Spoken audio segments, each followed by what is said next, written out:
Easy, big week coming up on July 12th. How are we? Yeah, 16 weeks to Dublin. It's a big week, Sean.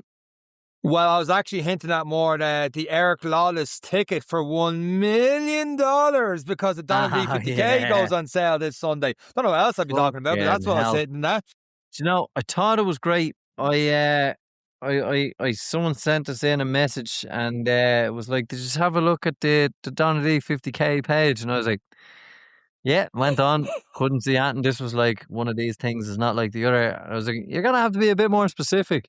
Sent a screenshot of the ticket. I was like, wankers. Yeah, they got me good, but the Donnelly 50K tickets going on sale this week. If you do want to spend €1 million on the Eric Lawless ticket, feel free. I can't afford it, but it's I believe it comes with I think Anto becomes your slave for a year, washes your car, buys you a coffee. Very good value for £1 million now, to be fair. I am not touching that. I can see what else we can get Anto to sell for €1 million. Before the Donnelly 50K coming up on February 13, 2027, the weekend of the Super Bowl. I'm going to be very happy camping that weekend. But before all that, a good 4 months before that, and it's 4 months to it right now, the halfway point, is the Dublin Marathon 2027. Yeah, it's the regular in the calendar. We cannot get away from it because people keep running it. It is the Dublin Marathon, 16 weeks to go. It seems like we just talk about this every second week, but it has been a full year. So yeah, it's hard to believe it's back. This week is a nice week because people are starting to hone in on their plans. This is the time of year where people start to go, right, I better get the finger out. Weather is not even an excuse because late evenings, bright mornings, temperatures are good. It's a good time to start building the good habits. Yes, but it's same as that. Don't make the mistake I made last year was when I started going out for my runs this time last year, I just felt like I'm not fit enough yet. I'm not fit enough. I was like, you said before, like when you run a marathon, if you did a 5:05 pace, whatever you did for your PB, and all of a sudden you go run a couple weeks later, like running a 5:30. How do I hold a 5:05 for a marathon? And you try and do too much too soon. It's almost to me like New Year's where you make the New Year's resolutions. I'm not going to do this, and this, but the worst thing that happens with New Year's resolution is to just fall off. You go too hard, too fast into the marathon, and all of a sudden you're on the injury bench and you can't run, and you get more frustrated, and it just ruins you from the get-go. So my piece of advice is just to ease in for a couple of weeks. And even this week in the podcast, we have a great bit of advice. That my big takeaway from this episode, and there's a lot of great takeaways from it, is the next few weeks to start just building your habits more so than I'm going to try and win the thing and get my pace right down to marathon pace straight away. Yeah, the next 4 weeks, and as is discussed, are most important, not because you're going to change the world in the next 4 weeks. It's that you're going to change the way you interact with your training. You're going to change the way you interact with your regular week, because this is going to start to become not a priority in your life, but a big factor in your life, because other things will always take priority. Family, kids, sometimes work, sometimes everything else will get in the way. And that's part of doing something over 16 weeks. But the most important stage is the foundational stage of your habits, of getting out of building the routine, figuring out what works with the family. If you go training on Tuesdays or Thursdays or Wednesdays or Saturdays, whatever that may be, it's really, really important now to start figuring out those, because I think nearly 50% of Dublin Marathon are first-time runners. You may be tuning into this episode for the first time. This phase we hope not. We hope they're already listening, Sean. But this phase is really, really important for understanding the volume of training and easing yourself into that. People talk about a 16-week program. People talk about 12. Some of us have done 4. It depends on the foundational level you have. But the most important thing is the end goal is in 16 weeks' time, 4 months. It's not tomorrow. It's not next week. And that's what this episode is all about. And some great tips and advice from a good coach. So it's a good one to help settle nerves, calm expectations, and help people plan over the next little while. We also asked our Instagram followers to put up a story box on different tips and bits of advice there that they've learned through the years. So a few of them just hint at what you said there. For example, at Steve Manning 151 was like, learn to be kind to yourself. Not every training session is going to be perfect. And we had another one, Mickey G. Flatley was like, you know your body. If you need an extra rest day, take it. If you put the work in, it'll pay off. And a lot of the stuff can't go through but a lot of them are very similar to that. Anne-Marie Callaghan, same thing. Don't panic about training plan, take it week by week. And I suppose when you have that 16 weeks, you've got your 3, 4, 5 sessions, whatever it is, when you miss one or miss a couple for whatever reason, like you said, life gets in the way. It's like, shit, do I have to try and catch up with myself now? What do I do? How do I approach this? Is my training plan ruined? Yeah, no, it's like I have been all of those things. I've been hard on myself. I've tried to catch up on training sessions. I've tried to do it all. It doesn't actually work.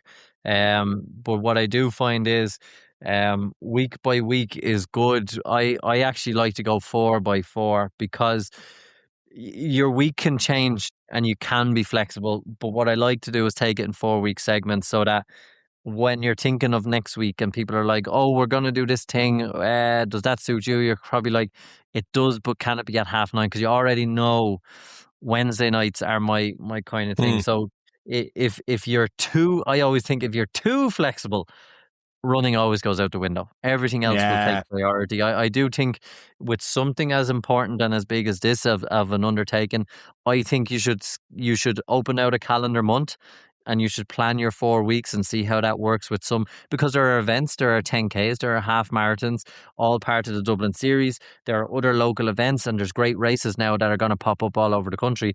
That might be something you need to factor into a month and how you build around that and how your coach might work around that, or if you're using an application for your training. All of that needs to factor in. But I think if you're realistic with yourself over a 4 week period, I think you can have more consistent training. Other good bits of advice here about carb loading and always poop before your long run. I actually agree with that one. Well, it's not always guaranteed. That's the problem. So, like, the advice said always poop, but then you're like, right, I need to go before I go, and then you don't go, and you've tried, and then all you're thinking about in the drive in is, I haven't gone. First kilometer, I haven't gone. So you've gone from, you should always try, but sometimes it doesn't happen. And that doesn't necessarily mean you're going to crap yourself out on your run. But it is a big fear. Race morning, you will have no problem going because the nerves, everything, you'll go 2 or 3 times. But, you do your best, but, it's preparation. If you've had a late night, late meal, all that kind of stuff, you might not necessarily go toilet in the morning. Some might be triggered by caffeine and coffee, and that helps people out. But it's going to be something you're going to have to figure out. So I do agree with the point, but people have to figure that out over the next little while and what foods work with them that enable them to go early in the morning when they wake up. Oh, you're being controversial. Got to look for another one now. Come on, give me one. Dermot Sweeney, don't do it. Yeah. Well, now that is probably the best bit of advice. No complaints. Andy Mayer, actually, this could be a good one. Unfollow everyone on Strava. Don't get caught up chasing other runners' paces and times. And lock yourself in the cupboard. Don't talk to anyone. Delete Instagram, WhatsApp, kill your granny. Come on. I do get the being caught up in people's Stravas at times, being like, oh, I thought I was similar to that person. I'm well behind. I need to catch up. And then it goes into are they doing an easy run? Are they actually doing an easy run? And we actually learned a lot about pacing and stuff that's going to come up in a couple of weeks, the podcast, in terms of easy runs and heart rates and stuff like that. But I do get where that's coming from, especially if you see a long run. People have different approaches to long run, where it's going to be a progressive, where it should be at an easy run kind of heart rate, and that's pretty much whatever your coach is doing. Stick to their plan on that one and trust that process. So I do get it that way, and some people might feel, I don't want to say intimidated by other people's Stravas, but feeling like they shouldn't be where they should be. And like I know last year, in a way, it got into my head. I'm like, oh fuck, everyone seems to be a lot faster, and I can't hold a 5-minute pace, and yet my PB was holding a 5-minute pace for 42k, and I was getting down to a 4:40 and barely holding a kilometer, and then running my mouth before in the podcast, thinking I could do a 4-minute pace for five kilometers, and I've never gotten that. You know what I mean? And that can get to you and make you do things that you should know better and stick to the plan.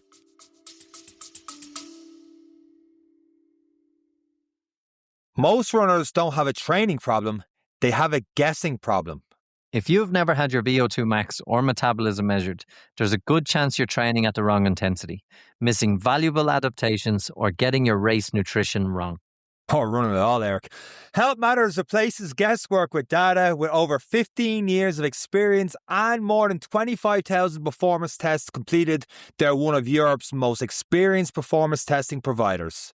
In a single test, you'll discover your true VO2 max, peak heart rate, your 5 personalized training zones, your aerobic and anaerobic thresholds, and your carbohydrate requirements for training and racing. Your results are available immediately and are explained in full on the day, so you'll leave knowing exactly how to train, how to pace, how to fuel for your next event. Health Matters are based in Dublin, welcoming clients from across Ireland every week. They also provide on-site testing for running clubs, corporate wellbeing programs, and groups nationwide. You can find out more or book your test at myhealthmatters.ie, because your health matters, so train with data so you can race with confidence. Yeah, but I think also there's a mentality shift that you have to have there. Other people's Strava isn't about you. It's about them. Give them the kudos. You know, if they see them out 4 times a week, go, have I gone out 4 times a week? No, I haven't. So well done, them. And maybe I should try and get out a little bit more. You know, if you can't see, you can't be. So, like, there's times I'm like looking at people getting out and running, going, oh man, I really don't want to run today. But Sean's after doing a 10K. I've no idea what you've done, but it's my running club. So it's all about how you frame your motivations. So deleting everyone off Strava and sitting on the couch going, sweet, no one knows I've done nothing and I don't know what they've done. Ignorance is bliss. But at the same time, like, it's the element of, if you're following the right people, like me and you is good because me and you know our bests and we know our worsts. So if I know where you are, I can go, I'm not there yet, but if I keep going, I'm going to catch them. You know, like, so that element of competition is healthy. But if I'm trying to follow the likes of Will Boyne or, you know, an Olympian marathoner, that's a different, or even a sub 3 hour, even a sub 3:30 at this stage. Someone who can run at this stage, I have to delete because I'm not running. It's not comparable. But if you change your attitude to put positivity onto other people who are being consistent and strive to be consistent, pace doesn't matter. I'd be more interested in Sean ran for an hour. If Sean only ran for 30 minutes, I'd be like, sweet. Well, I'm going out for 45 minutes, so I'm 15 minutes better than Sean.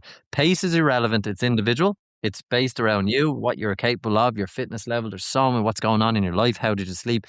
All of that is there. But consistent effort over time is what you should be looking at. And if you're able to match your local hero and they've done 45 minutes and you've done 45 minutes, that's a much better metric. And give them positivity for being consistent. And that's how I think you should look at other people out there running. Instead of going, look at them, start saying fair play to them. Yeah, and just to finish up on, I think a good way to finish up is at Fitz on the Hills.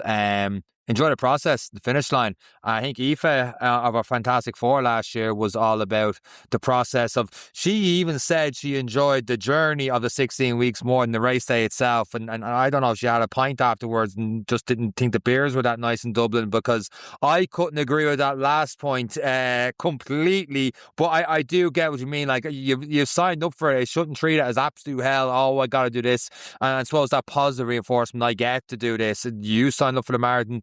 It is a great journey when you look back on it, especially then when you get to reap rewards on race day, however it goes. I do agree with that, but I also think that people should acknowledge that you won't enjoy every week. You won't enjoy every run.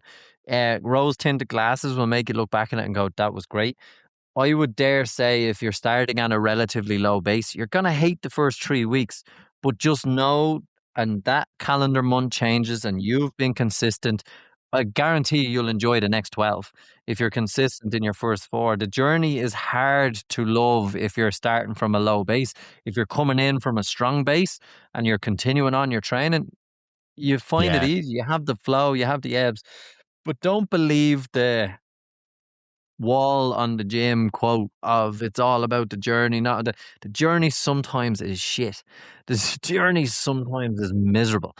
But this too shall pass. And as long as you are consistent, there will be better days. And when you go through a couple of shit days, you're like, I'm not sure if this is for me.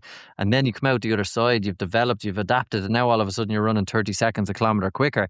Now all of a sudden the journey is fantastic because I'm running Yeah. faster and I'm not so the journey can kick you straight in the face sometimes, but that's what's part of it, and you have to accept those bad days, good days, feeling bad about yourself, and that's probably go back to that point of be good to yourself, be fair to yourself, acknowledge where you're coming from and going to. But there's no harm in having a little bit of aggression towards yourself in a positive way for competitiveness to do better, be better.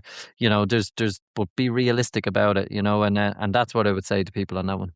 Yeah, and before we get one last thing, before we get into our coach, we do have a new group of people that we're going to hear their stories leading up to the next 16 weeks towards Dublin Marathon. That first episode will drop next Monday on those stories. Eric, anything you want to tell us about this before we get started? No, they're just going to be called the Incredibles. The Incredibles, and the Fantastic Four to the Incredibles. Yeah, now the Fantastic Four are going to be fairly pissed off when they see all the goodies I'm after getting these, but the Incredibles are the Incredibles for a reason. You went well out of your way this year. We've got new sponsors in the podcast and everything coming up that we'll be talking about throughout the next couple of weeks in the podcast. Yeah, I mean, I'd be a little bit pissed I was one of the Fantastic Four. Hi, guys. Yeah, well, they went on to other podcasts and their own little spin-offs and all. So, the only way I could thank them was just show them. Just show them.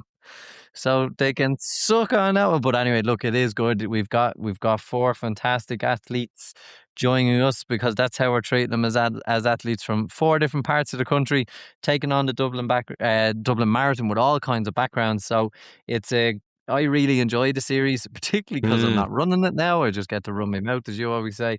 But it's great to share in other people's stories. And for me, this is going to give me, and if you're a family member of someone who's running it, it gives me something to look forward to on Marathon Day to get to see these people. I don't want to cheer you around. I'm fed up cheering you around races. I don't want to cheer myself around. But it gives me 4 people to cheer on and follow the journey and stories and be invested in the success. So I'm definitely going to follow them on Strava. So we'll see how it goes, but it is an exciting week. It's an exciting part of this journey, and it's it's going to be a good series. Well, with that being said, I'd probably stick a listen to the two of us. Let's bring the expert on with over 20 years of experience in marathon training. It's this week's episode of the Any Given Run Day podcast. Let's go.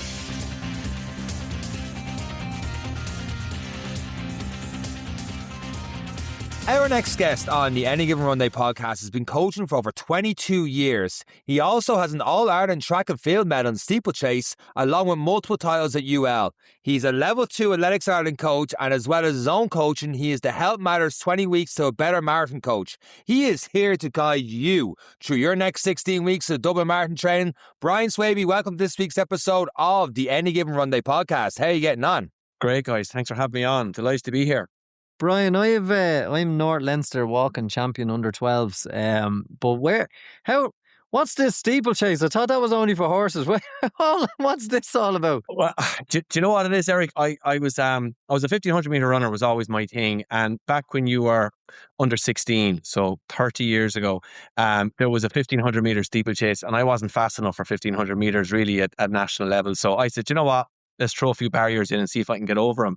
And kind of just by accident, nearly fell into it, got a bronze medal under 16 and said, right, here I come, Olympics, I'm on my way. I've got a national medal in my back pocket.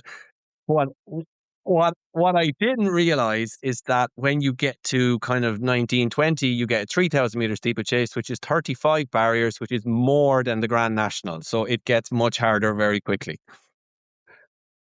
I love that you knew how many fences were in the Grand National as well. It just made my joke so much better. Yeah. Brian, obviously we've kind of cut to that start, but you've kind of alluded to maybe where sport came from. Was it a case of, were you playing every team sport in school? Was running the one you kind of favoured, athletics, or how did you get into the sport? I had retired from hurling at 9, football by 10. Was a very unsporty child going into first year in secondary school, and they came around asking, could people come do cross country? And I had nothing else, and I said, right, let's give it a go. I think I was walking after 100 meters in my first race, but just loved it, got into it, and by 15, 16 was starting to make progress and starting to pick up a few medals at county level, and loved it. It was brilliant. When you look at that, obviously then the steeplechase comes in. Did you find a niche in that? Because we've 300 and odd episodes of this podcast now and counting. Don't think we've ever had a steeplechaser on. What? I know you've kind of said, look, I'll give this a go because I'm not as quick as the lads, but was there a genuine love for it then as well? Did you get the bug for it? It was 4 years of misery.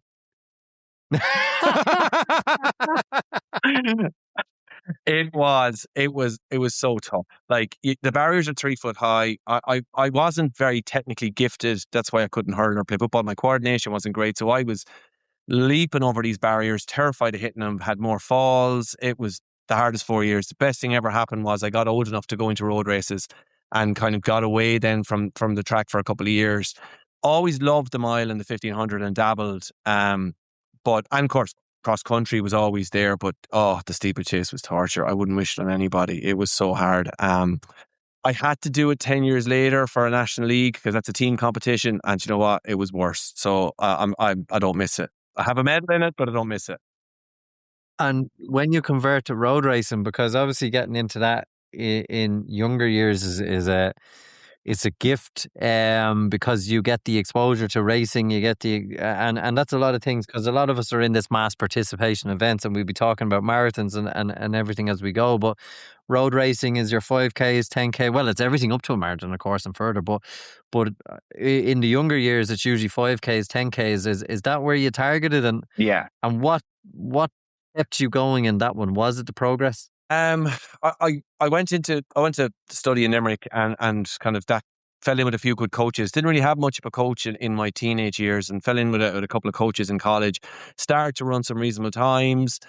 Just ran loads of local road races here in Waterford. West Waterford had a great series, and it was the crack. It was meeting up with everybody, and like we would be killing each other for the half hour of that 5 mile race or whatever it was, and then we'd be having the tea and the sandwiches after and having the chat. It was socially just so good. And I think it's something we maybe lost to a large degree, because a lot of these smaller races are gone now. They're not there anymore because people are going for the big half marathons and marathons. But like a weekly 5K or 5 miler, it's just a brilliant race for anyone to get into and get exposure in. And that's where I would have cut my teeth really in terms of racing and pacing and learning how was I going to become a marathon runner. Like I was running 20 years before I ran my first marathon, whereas most people might start with the marathon. So I had all that experience. We've had more and more people on this podcast in their early 20s and stuff and have multiple marathons under their belt. And like even one last week, I mean, Eric was saying, geez, when we were 27, 28 or something doing our first marathon, or maybe Eric was a little bit younger, I could be a little bit older. I was definitely older. But I was thinking, I actually feel young here at late 20s, early 30s doing my first marathon compared to the crowd. Yeah. Whereas now there's a lot of people in their early 20s doing it. It's mad. It's mad. And I actually think I don't think it's the best idea, to be honest with you. I was 33 running my first marathon. I had 20 odd years of racing behind me. And I think my body had grown up as a runner. I'd gone through all that cross country, all that mileage. So like when I went into the marathon, I was going to try and break 3 hours. I was going for a target. I knew what I could do, and that was it, because I had that experience. But again, I suppose if you're not a racer and looking for completion, you can approach marathon at any age. But I certainly think with racing, if you want to go for a time, having more years of running done before you go into the marathon is better from an injury proofing point of view, from an experience point of view, and all of that. And actually just building the systems that you're going to need to run that marathon. How big, and this is maybe where, before we get into the marathon talk and everything else, and very much part of it, the influencing now, because you're probably the first one. We've had a lot of guests that have come out of nowhere, took on marathons. They found they have a real knack for this running. You know, they were doing something completely different, and they're phenomenal athletes, absolutely phenomenal, and they've fallen in love with running. And then we've had lots of stories. When I think back of all the episodes of people who only started running when they were 33, but they had a bit of sport, they played ball, they were boxing, they were everything else. And they've excelled and have become sub 230-hour marathoners and everything else, because they've done other things or changed their life and focused on this, and their body has developed. When we look at the influencing, and I do talk about the influencing of, if I can do a marathon, you can do a marathon. And it just seems that the park run is no longer, although it is there every week, and probably locally is that 5K that's keeping people coming back and keeping people active. But people are now looking at beyond the Waterford 10Ks, the Dunshaughlin 10Ks. They're like, I want to do a marathon. Have you ran before? No, but I'm taking on the marathon. You know, where do you even start with that, Ellen? Because as you said, it is doable as long as finishing is the goal. It is, and you get the right thing. But where do you kind of guide people to go back into the shorter races? And although you don't want to discourage people from taking on a marathon.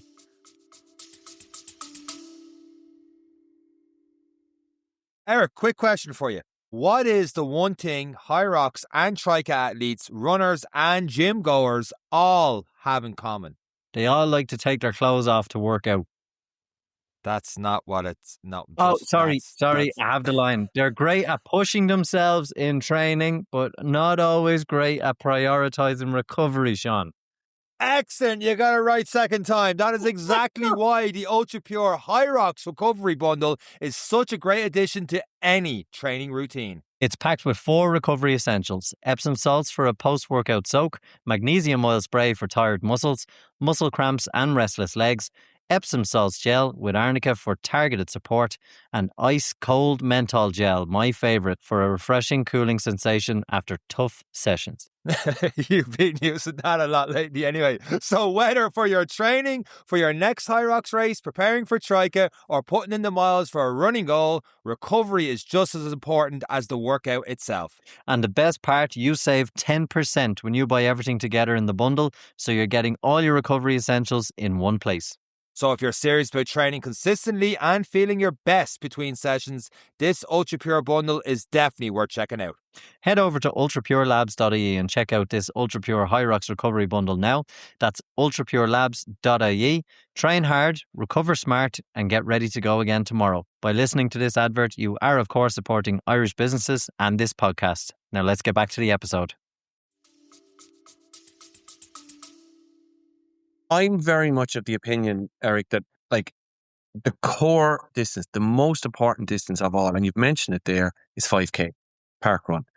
Like if you can run a good 5K, that's putting all of those building blocks, giving you a good cardiovascular engine, you know, heart, lungs, well-developed, muscular strength, all of that. I've had athletes come to me when I met them for the first time as a coach, and I said, look, I want to get faster at the marathon, but my marathon isn't for 12 months. I'll say, right, give me 6 months racing 5Ks and 10Ks. Let's make you a better athlete, and then we'll go back into the marathon. And that way you've put the systems in place. Like the best example, right?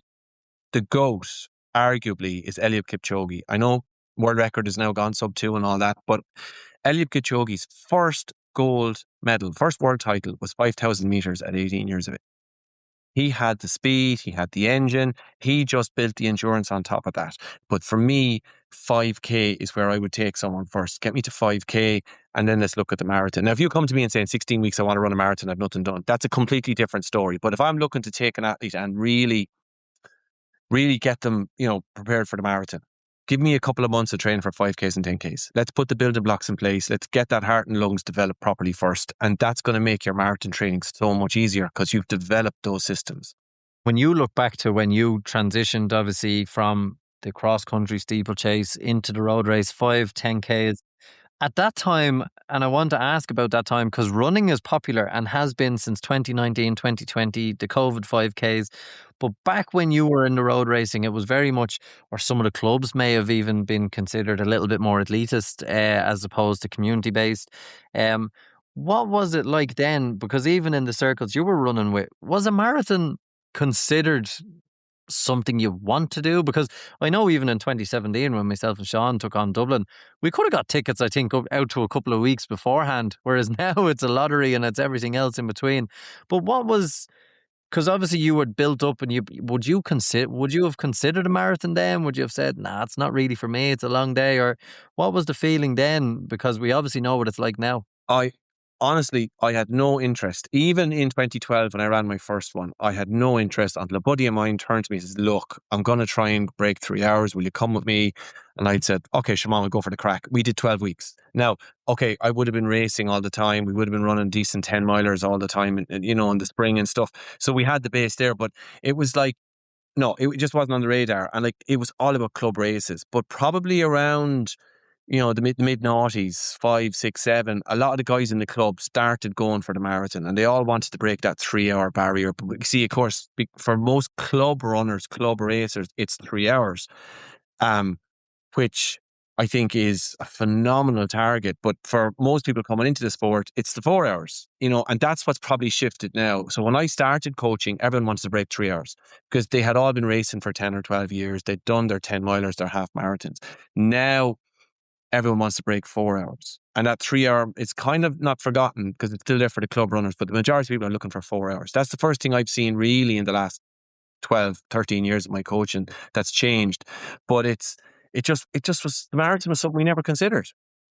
Never thought about it. We were too busy racing every week. Like, you could have 200 in a local road race, and like to get into the top 15 or 20 was so difficult because they were so strong, so deep.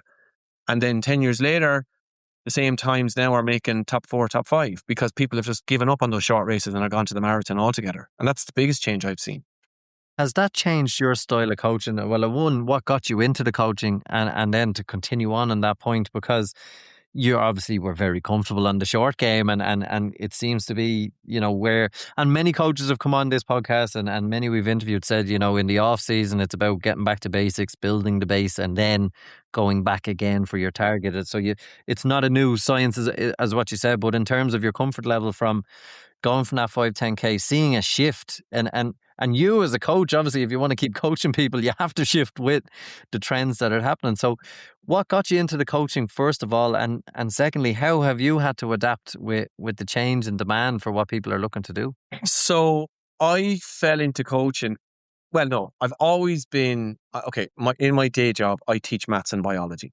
So I am a numbers man and a physiology man. I love all that side of things. And even in my own training, I was self-coached for most of my early career. Actually, I was self-coached pretty much my entire career, bar my time in college. I've always been about the numbers and biology, and I always had that. And then about, like I said, 20 years ago, 2004, the club, my club, which was Waterford AC at the time, were starting to get going, but they had nobody kind of taking sessions. And I just said, here, put my hand up, lads, I'll take sessions, I'll plan them out, I'll do all of that, and kind of fell into that and did that for 10 or 12 years.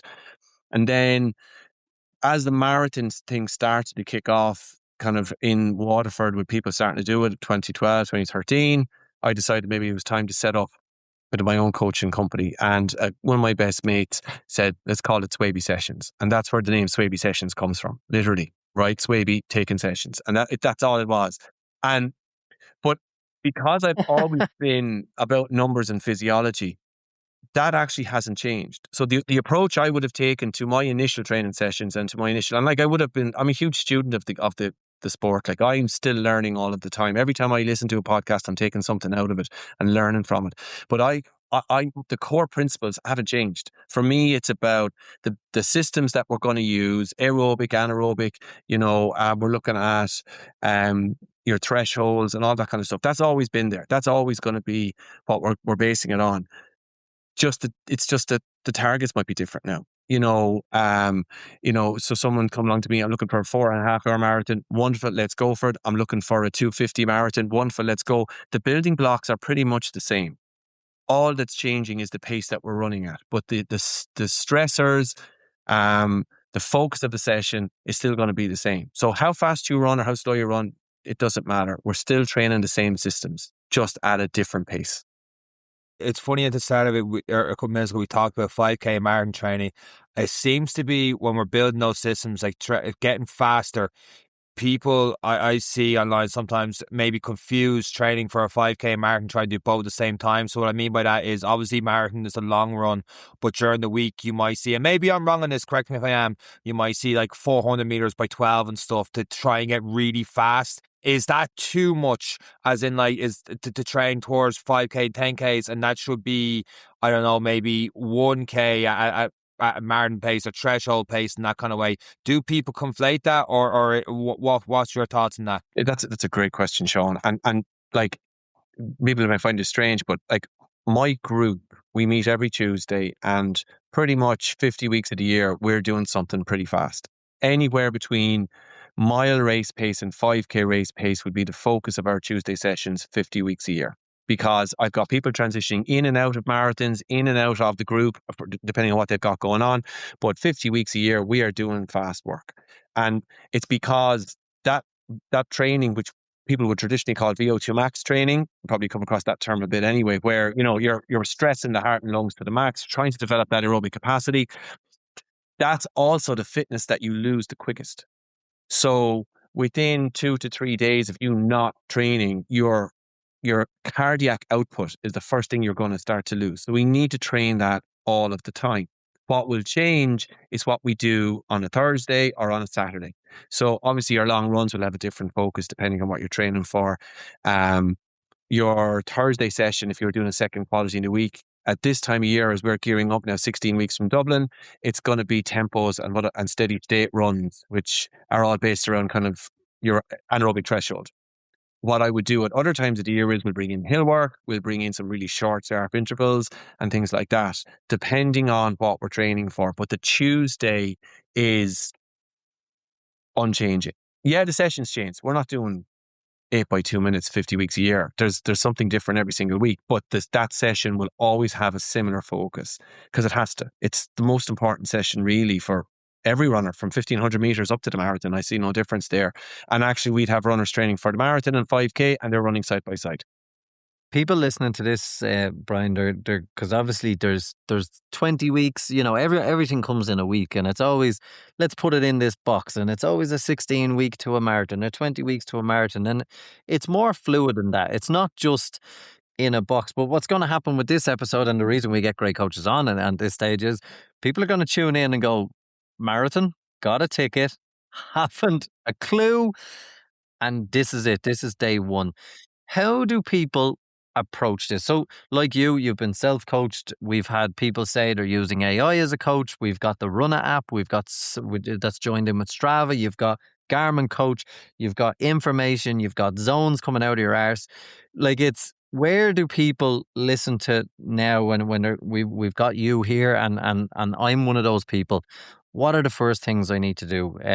You know, and how do you navigate this safely? Because there is a big asterisk to this. A marathon isn't as easy as Instagram says it is, and it does deserve. And myself and Sean, only for our experience, and we hold our hands up, we haven't respected it at times, and we've learned our lessons. But we have done so many that we push the boat out a little. But you know, when we take it serious, we do understand what's involved. It's a funny one. I think there's probably dozens of ways to train for a marathon, right? Loads of different systems you can use. I use a particular system. The problem for a lot of people is if you go Googling it, AI or whatever you want to use, there are so many different ways and so many different types of advice and everything. And it can be so confusing. So what I would say is, and again, look, I suppose this sounds self-serving. Find a coach. Go talk to a coach. It can be me. It could be someone else. It could be, you know, just someone who maybe run a few marathons and knows what they're talking about. Like you said, yourself and Sean. But it's talk to someone and kind of pick a path and stick to that path, because otherwise you get sidetracked. Like, from time to time, something crazy will pop up in one or two of the chats in my group, and I have to kind of step in and go, "Here, lads, come on now, where'd that come from?" And we have to knock it on the head, because it's going to send a couple of lads down the wrong path. And you know, it can be. I think sodium bicarbonate came up as a suggestion there, you know, at one stage. And I don't know if you've talked about bicarb. Bicarb seems to work, but it has one very, very dangerous side effect. Let's just say it can be explosive. And I think that's all I need to say on that. But it's not good, right? So again, that's something people might think, oh, I'll try that. I'll try bicarb. And, you know, please don't. You know, it's something that would take weeks and months to get ready for. So that kind of stuff. But find a coach is what after I've waffled there for a while, it's find a coach and talk to them, and they will set you on the right path for sure. And it is okay to talk to many, because sometimes people can go down the path of, well, they run really fast, so they must be really good at coaching, and it's not necessarily a hit at anyone, but sometimes in coaching or teaching and therapy or doctors or physios, they might just not be suited to you. So it is okay to, when you're exploring, talk to many.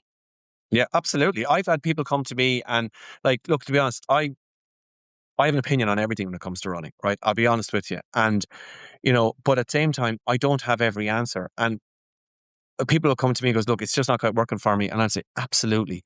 And they'll say, I'm going to try this other coach. And I'd say, do you know what? The very best of luck. And if it doesn't work out, you know where I am.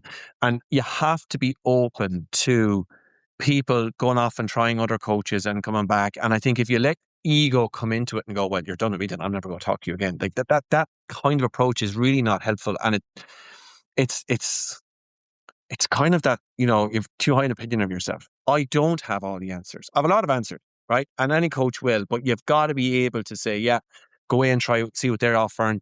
And if you like what they're saying, go with them. Because if you don't trust the coach or don't feel you've got a connection with the coach, it doesn't matter what they get you to do. You're not going to trust it. You're not going to go those hard yards that you need to go. So talk to people, get a few opinions, see what works for you, see what fits your life, and then let's go. I was talking to someone in the gym area today that is actually getting coached by you through the 20 week to a better marathon plan with Sean Canaan and Health Matters. Yes. And he said something that you've echoed recently on Instagram Reel is that one of your first jobs when you get a new client in or someone in for this 20 week plan is to slow them down. Why is that? So, and again, Sean is like, I've worked with Sean now for 11 years at this stage in Health Matters, and he would be up with the same hymn sheet. That's why we work so well together. It's so many people go out and they think, I'm going to run marathon pace now for all my runs because I'm practicing for the marathon and all this. And they're going out there and they're not as fit as they should be. They have a goal target that they're not quite ready for, and their long runs and even their easy runs are just way too hard. And if you're doing that, what you're actually doing is you're pushing your body to a point where your heart rate's gone above your anaerobic threshold. You are now using only carbohydrate as a fuel source, which is not ideal. You are starting to produce too much lactic acid that your body isn't trained to deal with, and all these things, and your long runs become misery. You're also then not training the correct systems in your body. So the people think that the long run is practicing for the marathon, and that's where your fast time is going to come from, but it's not. The long run is building capillary networks in your muscles. It's making your heart and lungs work more efficiently through just time on your feet, working through it. Where fast marathons are going to come from is your interval training and your tempo runs and steady state runs. That's, we've already talked about that whole 5K fitness. So the first thing I've got to do is I've got to get them aerobic. We've got to get their heart rate on their long run down under their anaerobic threshold. The best way to find it is to get into Sean in Health Matters and get tested. And if you do that, there is a locked in gold standard, system for finding your anaerobic threshold. I'm not interested in VO2 max necessarily for an athlete. I want to know their threshold, and let's work under that. Now, we have to spend time working above it too, but for your easy runs, we have to be under threshold. We have some stuff coming in the weeks, and Sean is going to be very much involved for the next series of our 16 weeks road to Dublin, because we've seen the value of what you've just talked about, understanding your limits. And I did mention in the throwaway comment about zones coming out of our arse, because as you said, there's information about everything. Strava will give you a printout. People who have just downloaded Strava, they're going to see statistics on elevation, pacing, zones, heart rate zones based off your age, multiplied by X, Y, and Z, all in the middle. How do people navigate the VO2 max and how important is that information? So are you talking about the VO2 max that you might get on your Garmin watch, or are you talking about the data from Sean? Yeah, those exactual metrics, because when we talk about VO2 max and what Sean is doing is 100% different to the 80 different metrics you're going to get from your Garmin that you've just bought and you're starting your marathon training. How do people navigate the data without doing specialized testing? And then how important is it to just find out where you are with the specialized testing? How valuable is it? Okay, well, first of all, if you're talking about the VO2 max that you get from your watch, you can throw that in the bin, right? In terms of your how reliable it is. Like, your Garmin watch is basing it on a couple of averages over a couple of weeks, and it's really not accurate. In terms of what you do with what you'd get from the likes of Sean, it's like I said, it's the gold standard. It is so accurate. What we would look for with VO2 max is, I suppose in a 20-week program, we don't expect it to shift a whole lot, right? But if we see it improving a small bit, that's fine. Now, there's two ways it improves. It improves by either you losing some weight, because it's milliliters of oxygen per kilogram per minute, or by you getting fitter and stronger using your interval training. Now, on a marathon program, we don't really want you losing weight. So we don't want VO2 max to improve that way. What I would say is then we're looking at interval training to improve that. I'm not overly interested in that VO2 max because, like I said, we're not trying to change it. So if I see an athlete with a very high VO2 max, what I'm going to look at, okay, they're obviously very fit. They're obviously, got a good base behind them. But what I'm also going to be looking for then is how efficient are they at a particular intensity. So you can have two athletes with two wildly varying VO2 maxes. But if the athlete with the lower VO2 max is much more efficient, they are actually going to run better than the athlete with the big high VO2 max. And a typical example would have actually been myself. I had pretty high VO2 max when I was at my best. And there was an athlete in the club who was 12, 13 points lower than me. And absolutely every single time from 5K to a half marathon, he would wipe the floor with me because he was so efficient with the oxygen that he got. And that was more important than me having lungs like bin bags where I could take in all this air. I wasn't doing anything with it. Right? Now, okay, over a mile, I'd have him because that was a different thing, right? But he was just so efficient with the oxygen he was getting. So that's why VO2 max is not important necessarily. It's more so about what you do with the oxygen, and that's where efficiency is important. And that's why those easy paced long runs become important because you're making the body more efficient, and that's what we'd rather see. On that, Sean had a post recently talking about how someone with a lower VO2 max could perform better in the marathon than someone with a high VO2 max, and he said the reason was something you touched on a minute ago was your threshold. Very, very basic. What is your threshold, and how does that work, and how do you find that through VO2 max? So, okay, so there's two people talk about two types of threshold. There's anaerobic threshold and lactic threshold, and they are kind of two sides of the one coin, right? Now, what I'm going to talk about is anaerobic threshold because that's what I work with when I'm dealing with athletes from Sean and in our 20-week program, because the lactic threshold is taken through blood sampling, and we don't do that. We're looking at expired air. So your anaerobic threshold is that point where you are at your aerobic limit. You cannot get any more energy from aerobic respiration. Aerobic respiration being that respiration where we can run forever. Okay. When we get to that anaerobic threshold, we are now starting to produce a lot more CO2 in our expired air. We are now using carbohydrate exclusively as a fuel source. So fat is no longer in the equation. And it seems arbitrary, but we have basically got about 60 minutes above that anaerobic threshold. That point where we are now, like I said, exclusively using carbohydrate. A well-trained or really motivated athlete might get 70 minutes, but it's just that point where you're going to be in trouble. The problem with most people then is when they are running a marathon, if they are above that anaerobic threshold too early in the race, they still are only going to get 60 to 70 minutes. And that means maybe what happens is at 30K, their hour is up. Their last 12K is going to be misery. And that's where the wall comes into it. So what we're trying to do is to run below that anaerobic threshold for as long as possible. Now, when it comes to your test, what Sean is measuring again is it's a combination of oxygen and CO2 and all of that and what you're producing. And there is a clear point where that threshold kicks in and he can see it on his screen. He tries to hide the screen from me because I know what I'm looking for and I want to know where my threshold is while I'm still doing the test. But I can see it, and it's a clear ramp up in the graph, and that is just so critical to what you're doing. And we want to. There's two things we can do on the 20-week program. We can either increase the heart rate where that threshold kicks in. So instead of maybe happening at 150 beats a minute, it might happen at 160 beats a minute. Or we can get you running faster at the same heart rate. So though even though your threshold might be the same, you are now running at a faster pace. And that's typically what we look for in the second test, which we do after 10 weeks. So you get 2 tests when you're doing the program with us. So first test is baseline, second test is 10 weeks in. And that's what we're looking for, either faster or a higher threshold. And it's amazing the differences you'll see in thresholds. I have somebody, I think this year, who has a threshold of about 135 beats a minute. They are anaerobic above that point, and we've got a couple of people who are their anaerobic threshold kicks in at 180 beats a minute. And Jeez, wow, that's a huge difference. It is, and both athletes could be equally fit.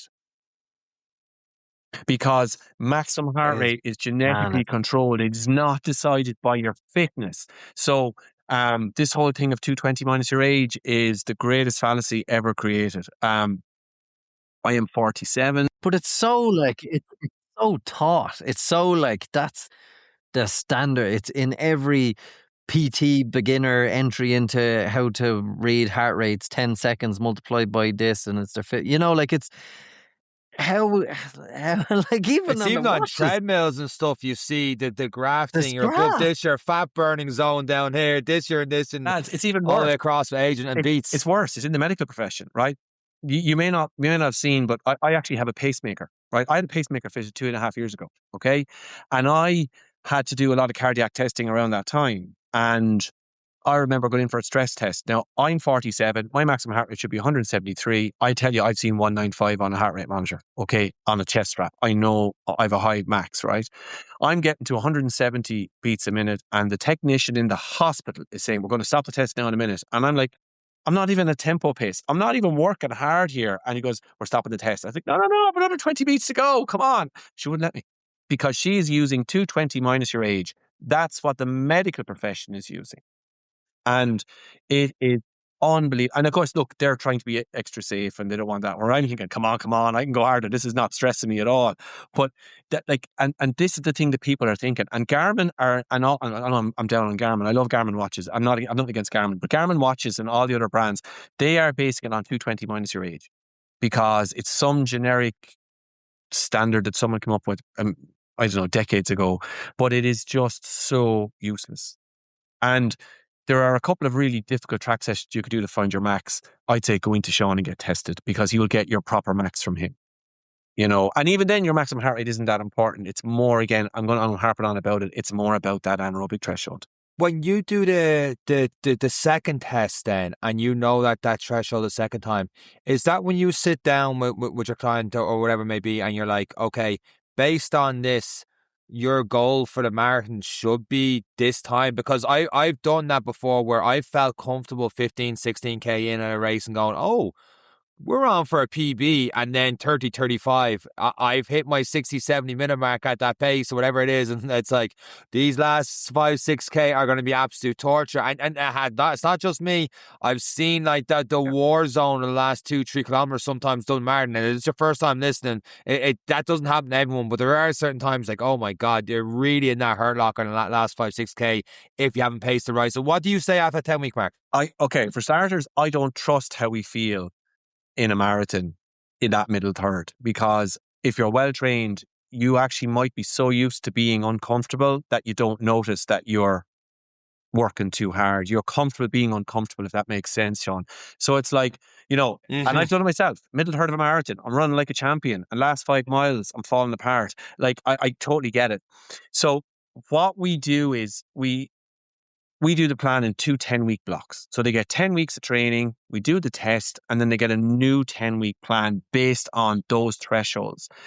What I'll be asking them is, aerobically, what pace are you running on your long runs? Because I don't set pace targets when we're using the program because everything's based on heart rate, okay? Maybe interval training might have pace targets, but everything else is on heart rate. And if I've got somebody and they're looking to run, let's say a 3:30 marathon, because the maths is easy on that. That's a 5-minute kilometer, 8-minute miles. That's the easiest example to use. So if I say to them, right, you're running aerobically, what kind of pace are you doing your long runs in? They say to me, I'm running about 5:15 to 5:30 a kilometer. And I'm saying, that is absolutely perfect, right? Let's go. And they're thinking, but how am I going to do that for the full marathon? The difference is if you're in the middle of a 20-week program, you are doing every long run fatigued. You've had a tempo run probably 2 days earlier. You've had an interval session before that. So when you get to your taper and you start to freshen up in the last 2 or 3 weeks, what's naturally going to happen is your pace at threshold is actually going to improve. So, and in addition to that, of course, on the day of the marathon, you're going to give it everything anyway. Whereas a long run, you're never doing that. So, maybe they'll run 5:05, 5:10 a kilometer to 25, 30K, and then they're going to push on, hopefully. And in that last hour, they'll burn up that, that reserve that they have above threshold. So that's what we're looking for. And I have said, and it does happen sometimes, an athlete saying, oh no, I'm running 5:30, 5:40. I'm saying, okay, maybe 3:30 is not going to happen this time. And they're hard conversations because, people's dreams and hopes and all that, but you just have to kind of say it. Now, what I actually do though is I encourage them to do a half marathon about 4 to 6 weeks out, because the best predictor often of your marathon performance, because it's race conditions, is your half marathon time. So I would say to somebody, if you want to break 3:30, we need to be running 1:35, 1:37 for your half, because it's roughly double your time and add 15 to 20 minutes. Give or take. So that's what I'd also be looking at. It's not as simple as the long run. We look at all of the evidence and then we'll come up with a plan. It's not perfect. It's not foolproof. Dublin can be warm. Dublin can be cold, all of this, but it's fairly accurate. Dublin's also very hilly.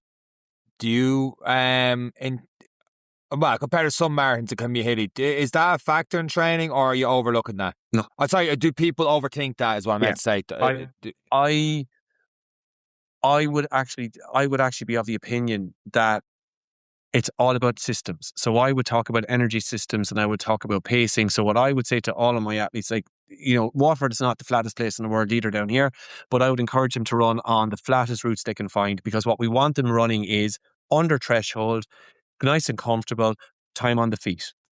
I rarely would adapt training for a course. Funnily enough, the only one I would do it for is Boston, because Boston is a very, very challenging marathon to train for, because the first 20, 25K of Boston is predominantly quite downhill. And if you're not used to racing downhill, your quads take a hammering. And then when you get to the last 10 or 12K, where the hills kick in, your quads are already cooked. And that's where you really struggle. So I would encourage athletes going to Boston to do a lot of downhill running if possible. Now, not crazy downhill, just drags, but do a lot of downhill running. Other than that, Chicago, Boston, Dublin, Belfast, Limerick, Frankfurt, doesn't matter. They'll do the same long runs. Where again, we make the differences in the interval training. That's always where it's at, but very little differentiation. Brian, people are taking on the challenge, and again, I want to touch back onto those who have done and maybe have felt the pressure of the level or the amount of training that's required, or perceived amount of training that's required.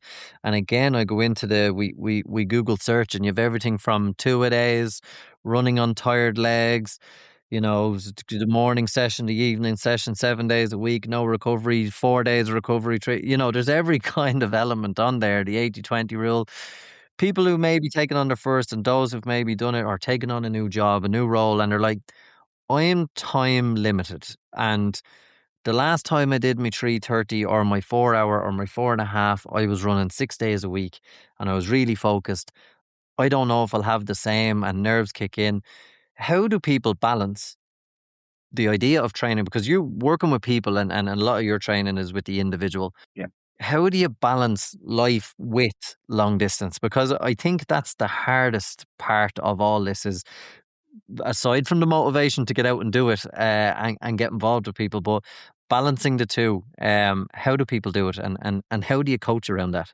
So we do a 30-minute planning call every time I take on an athlete for a new program. Actually, and not even a new athlete. Every time I take on an athlete who's going to do a training program, we do a 30-minute planning call. That is essential. We go through their running history, their life history. And the question I would say to them is, how many days a week are you going to run? But don't tell me what you think I want to hear. Tell me what's actually realistic. And they will say to me, look, I can do 3 or 4 or 5 days, or whatever the case may be. I've got hurling training with the kids on a Tuesday evening. That means I've got an hour there where I'm sitting in the car and I can run there. And I'd say, great, we can build that in, because that's structured. That means they would always be able to do that. And we look at, what they can give me. My job then is to get the maximum amount of training and benefit out of that from the time they can give me. There's no point in me saying, I need you to do 120K a week, 6 days a week. That's completely ridiculous. Nobody is going to do that. So it's about then prioritizing. So we're obviously going to have to do a long run. We're obviously going to have to do an interval session, right? So there's the first 2 boxes ticked. If I've got somebody then who's a novice, I'm probably just going to say, look, if you're going to give me 3 days, let's make that third day 50 to 60 minutes of easy running. I'm not worrying about tempos or steady states or any of that kind of stuff, because that's not what they need. They need time on the feet, but they do need that interval session. If I've got 4 days a week out of somebody, okay, now we can get a second quality in, and we'll make that a tempo or steady state, and we'll start to really get them going. But it ultimately has to come back to what will work for them. You know, and they might say to me, look, I can do half an hour, 40 minutes on a treadmill 1 day a week because I have one at home. I'd say great, because a treadmill run isn't the best thing in the world, but it beats no run. So, you know, it's about fitting it into what the athlete can give. And what I often say then is, you know, sometimes they might overextend and they'd say, oh, no, I'll get 4 or 5 days in. And then after 3 or 4 weeks, they come back and goes, oh, I'm so stressed. I'm not training. I'm losing sleep over this plan. It's not working. And then I have to say, okay, now let's dial it back, because in life, we have to work. We have to mind our children. We have to make time for our partners. We don't have to run. And running is the first thing that's going to go when stress comes on. And I would say to someone, I'm never going to tell you get off your arse and get out the door. If you have come to me, you're motivated. So if you're struggling for motivation, that's not laziness. That's life getting in the way. So let's tweak your plan. And it is about finding the plan that works for that person's lifestyle. Like I was saying to you earlier, Eric, you know, when you rang, that I think at this stage now I'm at 13 or 1400 training plans since I started Swaby sessions, but I have never taken a plan that I've done before and given it to a new athlete. It is a clean slate. It's your life, your training, your goals, and that's what we're going to build completely from scratch. Is you heard certain rules with marathon training, like don't increase your weekly mileage by 10% and stuff like that. Is there any of those that you buy into to fit around that? Or is there a week? Don't want to say a minimum weekly mileage that you should be building up and hitting if you can only train 3 times a week. Is there any of those kind of things you believe in, or is it completely dependent on the person? Okay. First of all, it does depend, right? But the 10% one is not a bad rule. It's not always possible to follow it, but it's a good guide. I would say, yeah, 10 to 15% is not a bad idea. We'd probably want to get any athlete up to about 30K, you know, before the marathon, just to make sure they've got enough time on the feet. They don't need to go near race distance, but just for their own confidence, you know, and even some athletes feel they have to go to 35 or they have to go to 37. That's fine. That's more for their confidence than anything else. But certainly we'd want to get to 30K for a long run. 2 days is probably a bit light, so I'd be looking for at least 3 days. If you're looking for a time target, probably 4 to 5. I don't do mileage targets. So if someone goes to me, oh, I want to do 90 or 100K a week. I couldn't tell you what my athletes are doing weekly, because all I'm looking at is, are they hitting the targets I want? Are they doing the sessions I want? Okay, well, if they're getting 90 or 100 kilometers a week, good for them. That's a bonus. I don't need that. If we can get an athlete probably at a peak to maybe 50, 55K a week, that will get them a pretty good marathon. It will not be their best marathon, but it might be the best marathon they can do right now, because they haven't got the time for more than that.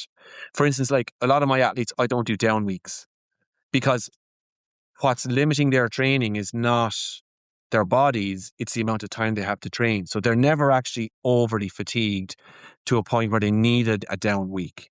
So, you know, most athletes will just slowly ramp it up bit by bit as time goes by, and they're able to cope with it because their bodies aren't overworked. You know, they're getting the maximum of the 3 days they've got, or whatever the case may be. Literally wrote that down there, as you said, the deload. What was your thoughts on deload weeks as you were talking there? Something you said sparked that you asked that question on me, so I'm going to go back a little bit further. You said a second ago, you said treadmill running, it's better than no running at all, but it sounded like you hinted at it's not great running. It So, okay, for starters, I like the watches. Treadmills are notoriously inaccurate at times. So if you're locked into a particular pace or, a speed on a treadmill, that can often be quite frustrating because the treadmill might be very slow or very fast. So again, I'd be looking at the effort on the treadmill. So that takes a bit of experience, first of all. Can you work out what should my effort be? Of course, most gyms are also very hot then. So what was an easy effort at the start rapidly becomes very, very difficult. I was talking to a guy who's starting a program this week. He's going away on holidays for a couple of weeks. And I said to him, look, you might start at a particular pace. It might feel easy, but by the end of that 40 minutes, you're probably going half a kilometre slower because the heat has meant that you've had to slow down because heat is a significant factor on what's going on. Also, I suppose it's just not that natural feeling with the tarmac. And I have done treadmill running plenty over the years, but I feel it's just that better training for running. Your hamstrings tend to do a little bit less work on a treadmill because the belt is moving for you, all that kind of stuff. So there are deficiencies. But if you're time crunched or if you've got kids and you can't escape, get onto that treadmill and do something. It'll definitely be better than doing nothing, 100%. We're at the first 4 weeks, Brian, and someone is like, right, I'm going home alone. They've missed the 20 weeks to start with you and Sean Canan, and we'll get into your coaching before we wrap up the podcast, absolutely. But let's say they're gun ho. No one can. I have this commitment, so my training varies each week. It's very hard for someone to coach me because I don't know what I'm going to do week to week. What would be your basic guidelines for someone to get through, not the whole marathon, and obviously with Dublin and Athlone and stuff like that, the half marathon 4 to 6 weeks out, it was great to see where you're at, see for times like that. But just for the first 4 weeks, what are your basic guidelines for someone listening to this podcast? Build a habit. Let's build that habit. Let's get out. So, okay, sometimes if someone's coming from a low base, I might say, right, we're going to try and get to 4 days a week, but we're going to start with 3 days a week in the first 4 days. Because of that whole 10% rule, because I can't just jump them into 4 days. They're going to pick up niggles and injuries. Shin splints, is the usual one. We've got to, first of all, get that 3 days a week, but let's build that habit. Let's say, okay, on a Tuesday, I'm going to go running because my little fella or my little girl is at football training. Great. So that's the first habit. I'm going to get out on that long run every Saturday morning or Sunday morning, whatever suits. And maybe I'm going to try and make it a habit that I'm going to try and meet a few friends if it suits, but it's build the habit, build the structure. So some people have come to me with looking for 20 weeks for a marathon. I'm not training you for 20 weeks for a marathon. Let's do 8 weeks and 12 weeks. So you're not thinking about a marathon for 20 weeks because you're going to go mental sometimes. And that's why we do the 2 10-week blocks for the exact same reason. We're not talking about Dublin in the first block. We're talking about how do we get the structures right? Let's build that habit. And they're getting out regularly. Is the training as good as it should be? Maybe not, because they haven't been training consistently up to this, but we're starting to build a habit. And they're saying, yeah, Brian, I'm getting out 3 days a week, 4 days a week. The interval training is a bit up and down. Grand, that's fine. I'm at it 35 years. I will still get an interval session wrong. That's not a problem, but we are building the habit. We're trying to eat healthy. We're trying to maybe limit our alcohol intake at the weekends because we're thinking of that long run, things like that. All of those good habits, that's what we're trying to build here. And if we do that, then that first 4 weeks has been very, very successful.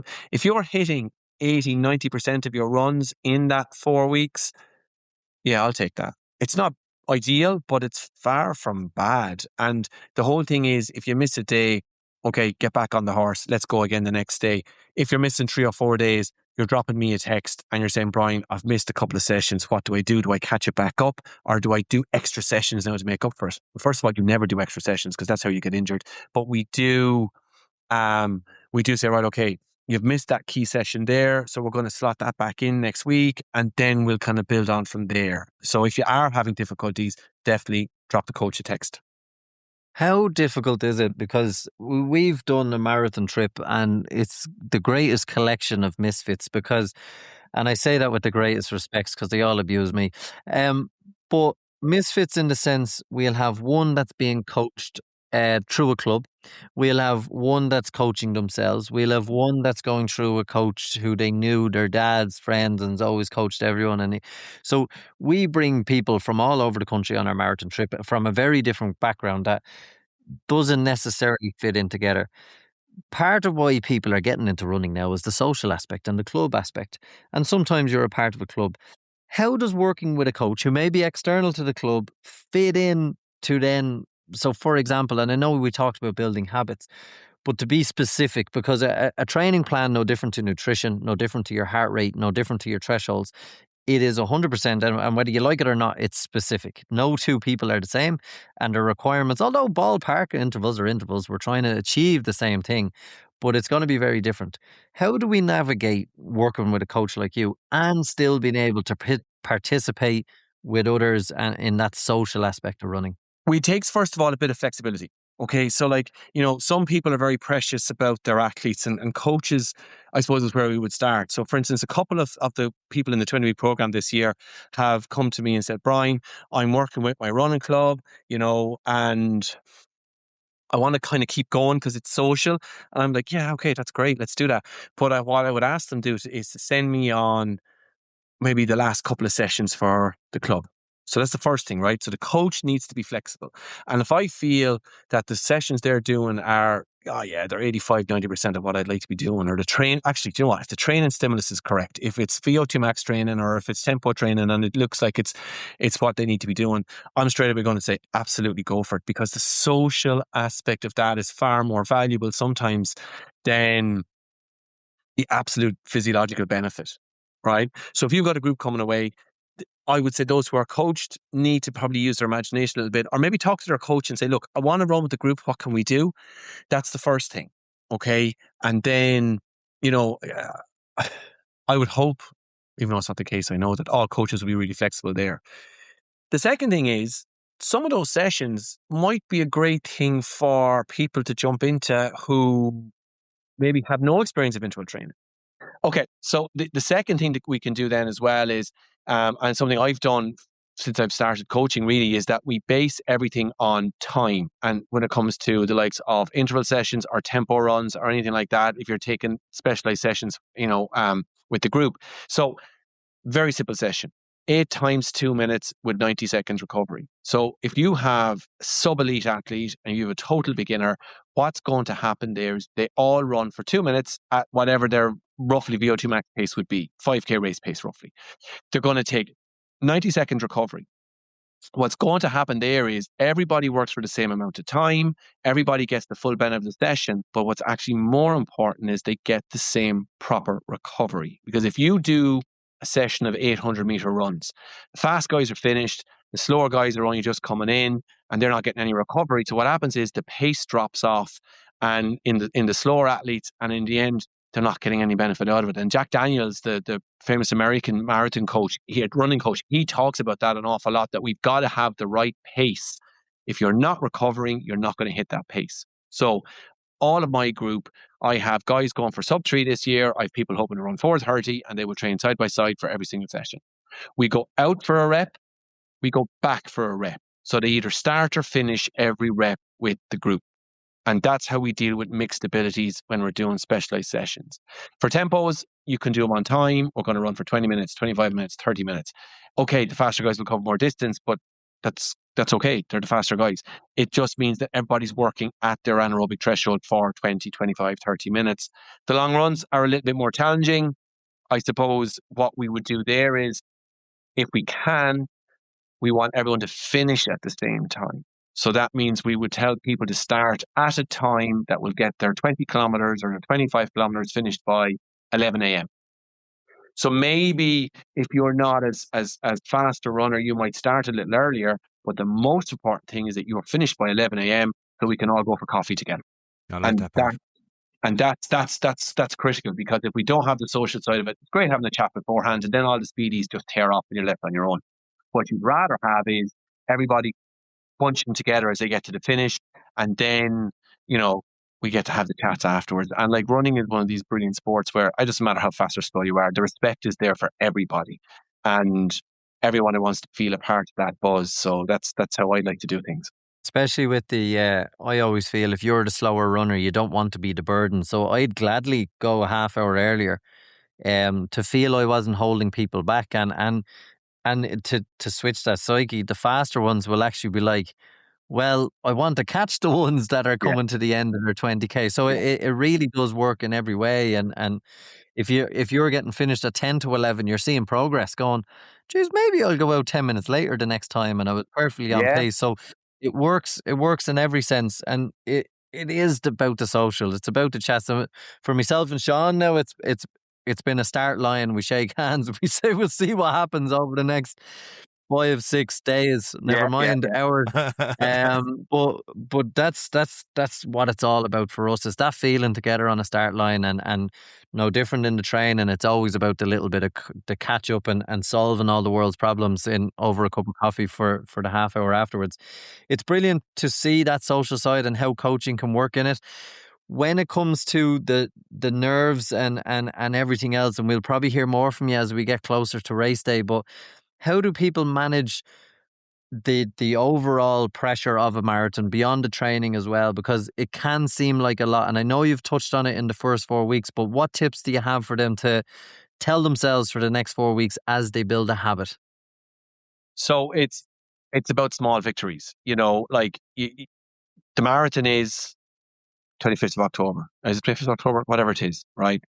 That's a mile away. Let's go for small victories. Let's get, that first 20K run in. Let's get that first interval session done. Let's get that fourth run in the week that we thought we'd never get to. It's those small victories that are going to get you there. And they're the ones that kind of give you that little bit of G up. We've got probably a shorter attention span than we've ever had in the history of the world, thanks to smartphones and all that kind of stuff. But, so we're not good at planning months ahead. Let's take it week by week. Let's get those runs done. That, the first time we try an energy gel, all those small victories, they're what's going to boost you on the hard days. There's going to be days where it's going to be hard. Like the marathon training was easy. Everybody do it. But, and it allows you to see progress. Like you said yourself there, Eric, if you get back 10 minutes earlier than you expected, oh, wow, that's a buzz, and maybe I can run with that next group the next week and I won't get dropped. And it's those small things, those victories, that building the habit, like I mentioned earlier, that's what it's all about in that first 4 weeks. It's like that. It's like the pyramid. You have to have the base. If the base is not there, if you haven't put on those structures, we all hear stories about people who, I trained for 7 weeks for a marathon and I did 2 runs a week and all that. Well, they're the anomaly. They're the outliers, and they're taking a massive risk on the day that they're going to blow up and they're not going to enjoy it. Let's get the base in. Let's get started. Just to wrap up on this, Brian, I do want to talk about how people can get coached by you after this. But is there any misconceptions that you hear about the marathon, or you touched on there social media and short attention spans? Is there anything that keeps popping up that people keep making this kind of mistake when it comes to marathon? Does anything pop to mind? They do their long runs too fast, which we've already talked about. For starters, that's a definite.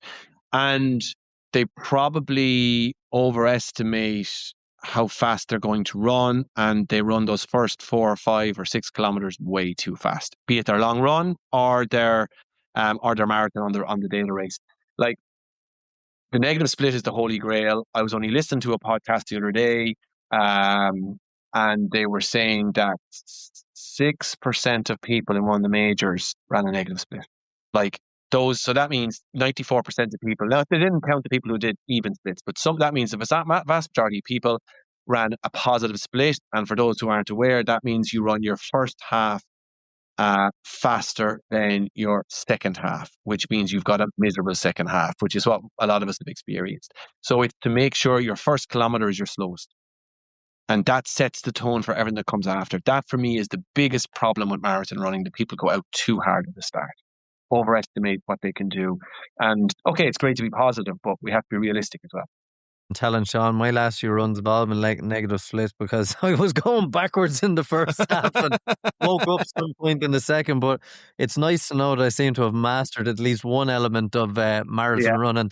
Yeah, Brian, it has been so lovely having you on. But people who are listening, people who are picking up the marathon for the first time, 16 weeks to go, they've liked what they've heard, and you will be back with us again as we get into our final preparations for the marathon. But how can people get in touch if they are looking to get some extra tips and tricks from yourself? Well, it's very simple. Get on to me on Instagram. So my Instagram handle is Swaby, Swaby, Swaby Session Coaching, and you'll find me on Insta. drop me a DM there, and I'll get back to you, and we'll do a phone call and have a chat. And like, there's no commitment. There's no just look. Let me know what you want to do. Let's go for it. I do project coaching, which means I'm looking for 16 weeks, and after the 16 weeks, thanks very much. If you want to come back to me, do. But if not, there's no commitment beyond that. So there's no, oh, I'm stuck with him now for months or not. You're stuck with me till Dublin, and then we'll talk about what happens after. So, there's no commitment here. Advice, lad, is always free. So if you're even just looking for some advice, drop me a message. I'd be too happy. My poor wife would tell you I talk about running 24/7 if I could. I'm only happy to dish out some advice as well. So it doesn't have to be, oh, I'm looking for, I don't want a training plan, but could you tell me what you think? Drop me a message. Absolutely brilliant. Brian, we will have your Instagram handle in the show notes. And Eric, there's a couple of misfits in the Barcelona trip this year. I want to talk about your negative split in Barcelona. And with that said, thank you very much for listening to this week's episode of the Any Given Run Day podcast. So myself, Brian and Eric, take care.